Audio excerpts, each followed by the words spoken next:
Hello guys, स्वागत है आपका सिटीजन सी चैनल पर। और आज आप देखने वाले हो 2010 में आई underrated Spanish horror thriller Kidnap का ब्रेकडाउन, जिसके राइटर और डायरेक्टर हैं मिगेल एंजल वेवस। इस मूवी की एक खास बात है जो मैं आपको बताऊंगा एंड में, और ये एक एक्सट्रीम मूवी है, इसलिए जो नहीं देख सकता वो इसे स्किप कर दे। तो अब ज्यादा देर ना करते हुए जल्दी से स्टोरी स्टार्ट करते हैं।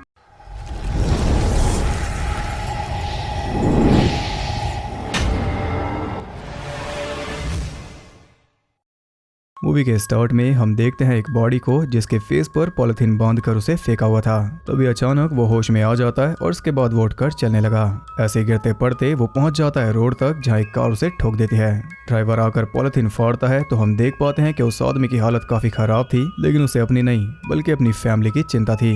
वो जल्दी से अपनी फैमिली के पास कॉल लगवाता है तो फोन उठाती है उसकी बेटी। वो उसे कहता है कि पुलिस को कॉल करो, किसी को अंदर आने मत देना। लेकिन बेटी कहती है कि वो तो कब के अंदर आ चुके और उन्होंने मॉम को भी मार डाला। ये था मूवी का इंट्रो, और इसकी खास बात यह है कि पूरे इंट्रो में एक भी कट नहीं था। पूरा सीक्वेंस एक ही टेक में शूट हुआ। इसके बाद हम देखते हैं एक फैमिली को जो कि जस्ट अपने नए घर में शिफ्ट हुए हैं। अभी इनका सामान उतारा जा रहा है। इस फैमिली में है हाइम, उसकी वाइफ मार्टा और उनकी बेटी ईसा।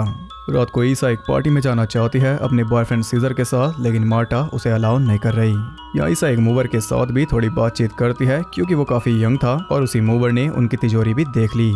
खैर, रात में मार्टा हाइम के साथ बहस कर रही थी क्योंकि उसने ईसा को अलाउ कर दिया पार्टी में जाने के लिए, जबकि आज की रात इन्हें एक साथ बितानी थी। वो मार्टा को मना रहा था, तभी उनकी विंडो तोड़कर एक चोर अंदर घुस आता है और आते ही उसने हाइम को बिछा दिया।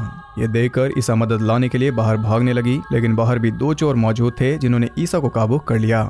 इसके बाद उन्हें शांति से बैठाकर वो उनके सारे कार्ड्स और फोन्स ले लेते हैं, लेकिन हाइम ने फोन नहीं दिया क्योंकि उसका फोन है ऑफिस में, ऐसा वो कह रहा था, लेकिन ऐसा था नहीं। चोर ने उसके नंबर पर कॉल की तो फोन वहीं पर बज रहा था। एक चोर जाकर उसे ले आया और तब हम देख पाते हैं कि ये चोर वही मूवर्स हैं जो दिन में इनका सामान उतार रहे थे। इनमें एक हेड है, एक है यंग जिसने तिजोरी देखी थी, और एक थोड़ा सन की है। इस गलती के लिए वो उन दोनों को टॉर्चर कर रहे थे और हेड कहता है कि अगर दोबारा तुमने झूठ बोला तो ये गई समझो। इससे हम समझ पाते हैं कि इंट्रो में जिस आदमी को हमने देखा था उसके साथ क्या हुआ था। उसने अपनी फैमिली को अंदर लॉक करके बचा लिया होगा। इसी वजह से इन चोरों ने उसका दम घोटकर उसे मारा और फिर कहीं पर फेंकाए, लेकिन किस्मत से वो बच गया। हालांकि चोर फिर भी उसके घर में घुसकर उसकी वाइफ को मारने में कामयाब हो गए, और बेटी का क्या हुआ ये हम नहीं जानते। मार्टा को छोड़ने के बदले में वो तिजोरी का कोड मांग रहे थे जो कि हैम ने बता दिया। इसके बाद हेड उसे अपने साथ ले गया गैरेज में क्योंकि अब ये दोनों जाएंगे बाहर। वो अपना मास्क उतार रहा था, लेकिन हैम कहता है कि मत उतारो क्योंकि इसका नुकसान हैम को होगा। अगर इसने चोर की शक्ल देख ली तो भला चोर इसे जिंदा क्यों छोड़ेगा। इसी डर के मारे वो मना कर रहा था, लेकिन फिर भी चोर ने मास्क हटा दिया क्योंकि बाहर इसे बिना मास्क के ही जाना होगा। चोर उसे साफ साफ बता देता है कि अगर बिहेव करोगे तो दोनों बच जाएंगी, अगर जरा भी चालाकी की तो दोनों मारी जाएंगी। इतना समझाकर दोनों कार में बैठकर चल दिए। हैम चोर के इशारों पर ही चल रहा था और ऐसे ही वो उसे लेकर पहुंच जाता है एटीएम तक। अब ये चुपचाप पैसे निकाल कर लाएगा। अगर कोई हरकत की तो ये एक फोन करेगा और उसकी वाइफ मारी जाएगी। चोर इसके साथ नहीं जा रहा क्योंकि एटीएम में सिक्योरिटी कैमरा है, ये वेट करेगा यहीं पर। हाइम आगे जाता है, लेकिन उससे पहले एक औरत वहां पहुंच गई जिसमें उसे दिखाई दी उम्मीद की एक किरण। उसने औरत से बोला कि हिलना मत और पीछे मत देखना। वो चाहता था कि ये पुलिस को कॉल करे, लेकिन इतना सुनते ही वो पैसे उसके हाथ में थमाकर भाग गई और बना गई इसके साथ सीन। चोर ने ये सब कुछ देख लिया। हैम उसके हाथ पैर जोड़ने में लग गया था, लेकिन वो कहता है कि चुपचाप ड्राइव करो। उसे एक सुनसान जगह पर ले जाकर वो फोन मिलाकर सन की चोर को कहता है कि मदर के साथ जो करना है वो करो। ये कहकर उसने फोन स्पीकर पर डाल दिया और उसमें सिर्फ मार्टा के चिल्लाने की आवाज आ रही थी। हैम रिक्वेस्ट कर रहा था, वो एक आखिरी चांस मांग रहा था जो कि चोर ने दे दिया। इधर हम मार्टा की हालत भी देख पाते हैं। ऑर्डर्स के बावजूद भी सन की उसे छोड़ने को तैयार नहीं।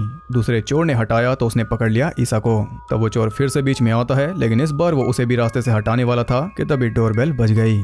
दरवाजे पर था सीजर जो कि ईसा को लेने आया था। ये जानकर वो दोनों चिल्लाने लगी। तब सनकी ने उन्हें समझा दिया कि अगर आवाज की तो दोनों ही नहीं बचोगी। इसके बाद उन्होंने सीजर को अंदर लेकर उसे भी किडनैप कर लिया, लेकिन इतने में ये दोनों बेसमेंट में जाकर खुद को लॉक कर चुकी थी बैक रूम में। यहाँ अंदर और बाहर क्या चल रहा था यह हमें एक साथ दिखाया जा रहा है। बाहर वो सीजर को भी ले आए और अंदर मार्टा फोन ट्राई कर रही थी, लेकिन सिग्नल नहीं था। तब मार्टा ईसा को कहती है कि तुम्हें विंडो से बाहर निकलकर पुलिस को लाना होगा। वो तैयार थी, लेकिन इससे पहले कि वो निकल पाती चोर ने उल्टी गिनती शुरू कर दी। अगर दरवाजा नहीं खुला तो ये सीजर को मार देगा। वार्निंग को इन दोनों ने ही इग्नोर किया, लेकिन चोर सीरियस था। उसने सीजर को गोली मार दी जिसकी आवाज सुनकर ईसा कांप गई। फिर भी हिम्मत करके वो बाहर निकल जाती है, लेकिन कोई फायदा नहीं होता क्योंकि यंग चोर ने उसे पकड़ लिया और इधर सनकी ने हथौड़े से दरवाजा तोड़कर मार्टा को भी पकड़ लिया। उधर वो दोनों एटीएम से पैसे निकाल रहे थे। हैम ने सभी कार्ड से सारे पैसे निकाल लिए जितने भी निकल सकते थे एक दिन में। फिर भी चोर घर जाने को तैयार नहीं था क्योंकि प्लान ये है कि ये 12 बजने का वेट करेंगे। उसके बाद अगला दिन हो जाएगा तो ये फिर से और पैसे निकलवाएगा और तब तक ये घर वापस नहीं जाएंगे। इधर इन दोनों को कैप्चर करके सनकी आराम से कोकेन मारकर टीवी देख रहा था। साथ में कुछ स्नैक्स भी वो ले आया, लेकिन उसे ये नहीं दिखा कि मार्टा का दम घुट रहा था। यंग चोर ने ही उसके मुंह से कपड़ा निकाला, तब जाकर उसे चैन मिला। वो उसे पानी पिलाता है और तभी डोरबेल दोबारा बज गई। टीवी की वॉल्यूम फुल करके वो मार्टा को अपने साथ बाहर ले आया क्योंकि बाहर जो भी है मार्टा ही उसे वापस भेजेगी, नहीं तो ये ईसा को मार देंगे। बाहर था एक सिक्योरिटी गार्ड जिसे पड़ोसी ने शिकायत की शोर की, इसलिए ये आ गया चेक करने। मार्टा उसे बहलाकर वापस भेज रही थी, लेकिन उसे अंदर आना था। तब सनकी अपना मास्क हटाकर उसके सामने आ जाता है और ऐसा दिखाता है जैसे वो मार्टा का हस्बैंड है। वो गार्ड को अंदर बुला लेता है और सब कुछ सही जा रहा था कि तभी ईसा चिल्ला दी और मौका मिलते ही उसने गार्ड को मार डाला। ये पहला मर्डर देखकर यंग चोर भी डर गया। उसे ये भी डर था कि सनकी ने अपना चेहरा दिखा दिया, अब ये कैसे बचेंगे। तब वो उसका भी मास्क हटा देता है और ईसा ने उसे पहचान लिया। इससे साफ होता है कि यह सनकी इन दोनों को मारे बिना नहीं जाएगा। प्लान पूरा बिगड़ चुका था, इसलिए यंग चोर हेड को फोन लगा रहा था, लेकिन सनकी ऐसा होने नहीं देता। यहाँ तो अब यही इंचार्ज है। वो ईसा को रेप करना चाह रहा था। तब मार्टा कहती है कि उसके बजाय मुझे ले चलो। ये सुनकर वो उसका हाथ तोड़ देता है और इसके बाद वो ईसा को भी ले गया। जो कुछ भी हो रहा है उससे यंग चोर काफी निराश है क्योंकि ये नहीं होना था। वो मार्टा को नीचे ले जाकर बांध देता है जहाँ सीजर भी मौजूद था। ये भी जिंदा बच गया। इसके बाद वो सनकी से जाकर भिड़ गया जो कि ईसा को रेप कर रहा था। सनकी उस पर भारी था, तब ईसा उसे काबू करती है उसके सर में लैंप मारकर। इसके बाद वो भागकर खुद को एक रूम में बंद कर लेती है और हम देख पाते हैं कि चोरों ने तिजोरी भी लूट ली। उधर इनका हेड इन्हें कॉल कर रहा था, लेकिन कोई जवाब उसे नहीं मिलता। तब वो जल्दी से कार में बैठ जाता है और हैम को ये समझ नहीं आता। तभी एक पुलिस कार वहां से गुजर रही थी। ये परफेक्ट मौका था हैम के लिए, लेकिन चोर ने उसे भटका दिया ये कहकर कि तुम्हारी पत्नी तुमसे बात करना चाहती है। हैम भी जल्दी से कार में बैठ गया, लेकिन कोई फोन नहीं था। इसके बाद वो चल दिए और अब हम दो सीन एक साथ देख पाते हैं। एक तो इनका और एक है ईसा का, जहाँ सन की दरवाजा तोड़ने में लगा था। इधर ये चोर हैम को बताता है कि एटीएम काफी नहीं है, कल हम बैंक में भी जाएंगे। हैम पहले से गुस्से में था और ये सुनकर उसे लगा कि ये तो खत्म नहीं होने वाला। इसकी बहुत सुन ली, अब कुछ करने का टाइम है। उसने सीधा ही कार को क्रैश कर दिया और इधर सन के अंदर आ गया था। तभी ईसा ने एक कैंची से उसे स्टैब कर दिया। अब स्ट्रगल जारी था। ईसा ने एक वार किया उसके फेस पर, जिससे उसकी आंख फूट गई। इसी का फायदा उठाकर ईसा ने उसे जान से मार दिया, उसके हेड को क्रश करके। दोनों ही सीन्स में ट्राई करने से बात बनी, नहीं तो सिचुएशन हाथ से निकल रही थी। उधर हैम चोर की गन लेकर घर की तरफ चल दिया। इधर ईसा घर से बाहर जा रही थी, लेकिन यंग चोर उसे जाने नहीं देता। तब वो जाकर गार्ड की गन उठा लेती है। वो चोर उसे शांत कर रहा था और भरोसे में लेकर उसने गन ले ली। इसके बाद उसी गन से ईसा पर वार करके वो भाग गया।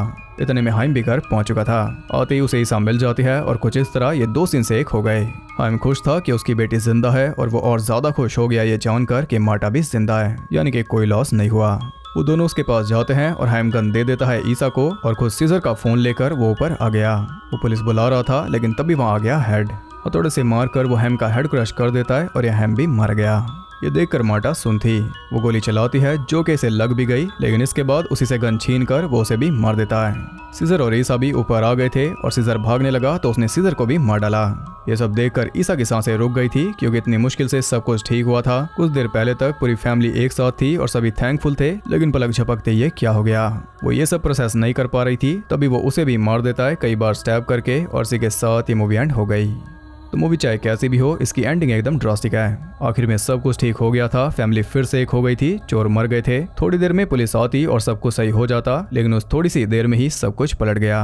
हैप्पी एंडिंग होते होते रह गई। इस फिल्म में वो सारी टेंशन दिखाई गई जो ऐसे हालातों में होती है, कैसे पैनिक बढ़ता है और कैसे हालात काबू से बाहर हो जाते हैं। मूवी की खास बात यह है कि इसे बनाया गया है 12 लॉन्ग शॉट से, जिनमें एक भी कट नहीं है। लॉन्ग शॉट्स यानी कि जिसमें कैमरा चलता रहता है और जो कुछ होता है वो सामने होता है, उसमें कोई कट नहीं होता। और ये काफी मुश्किल शॉट होते हैं, क्योंकि एक्टर से लेकर सेटअप तक सब कुछ परफेक्ट होना चाहिए, क्योंकि जो भी होगा वो एक ही टेक में होगा। तो जितने भी सीन्स आपने देखे वो सब ऐसे शूट हुए थे, उनमें सब कुछ परफेक्टली सेटअप किया गया था, चाहे कोई फोकस में हो या ना हो। ये 1.5 घंटे की मूवी सिर्फ 12 सीन से बनी है, इसलिए इसकी तारीफ है। यही वजह है कि 2 सीन्स भी एक ही साथ दिखाए गए, क्योंकि कट नहीं लगाना था। फिर भी हर एक चीज एकदम परफेक्ट थी। आप मूवी देखोगे तो आपको पता चलेगा। बेस्ट डायरेक्टर और बेस्ट हॉरर फिल्म का अवार्ड इसे मिला है। डायरेक्टर की तारीफ तो बनती है। इसका बजट था 1 लाख यूरोज और इसने कमाए थे $9,70,000। इस फिल्म का मेन थीम था टेरर, जो कि पैदा होता है वायलेंस और फियर से, जो आपको कुछ भी सही करने नहीं देता।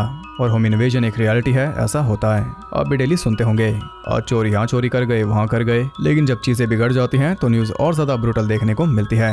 जैसे कि चोर चोरी करने आए थे, लेकिन किसी ने उन्हें देख लिया तो वो उसे भी मारकर चले गए। कुछ ऐसे ही थीम पर ये मूवी बेस्ड है। तो आप बताइए आपको मूवी कैसी लगी, और अगर ऐसी और वीडियोस देखना चाहते हो तो एक लाइक कर देना और कमेंट में ये बताओ कि नेक्स्ट मंथ आने वाली कौन सी मूवी का आपको वेट है, हैलोवीन एंड्स, टेरिफायर 2, हेलरेजर या फिर कोई और। कमेंट करके जरूर बताना। ऐसे और इंटरेस्टिंग वीडियोस देखते रहने के लिए चैनल को सब्सक्राइब करके बेल नोटिफिकेशन कॉल पर सेट कर लो, ताकि नोटिफिकेशन आपके घर आती रहे। और ज़्यादा कनेक्टेड रहने के लिए आप मुझे इंस्टाग्राम पर फॉलो कर सकते हो, वहाँ आपको बहुत कुछ जानने के लिए मिल जाएगा, और साथ ही बाकी जगहों पर भी, जिनके लिंक्स आपको नीचे मिल जाएंगे। तो मैं मिलता हूँ आपसे अगली वीडियो में, तब तक के लिए सबको बाय।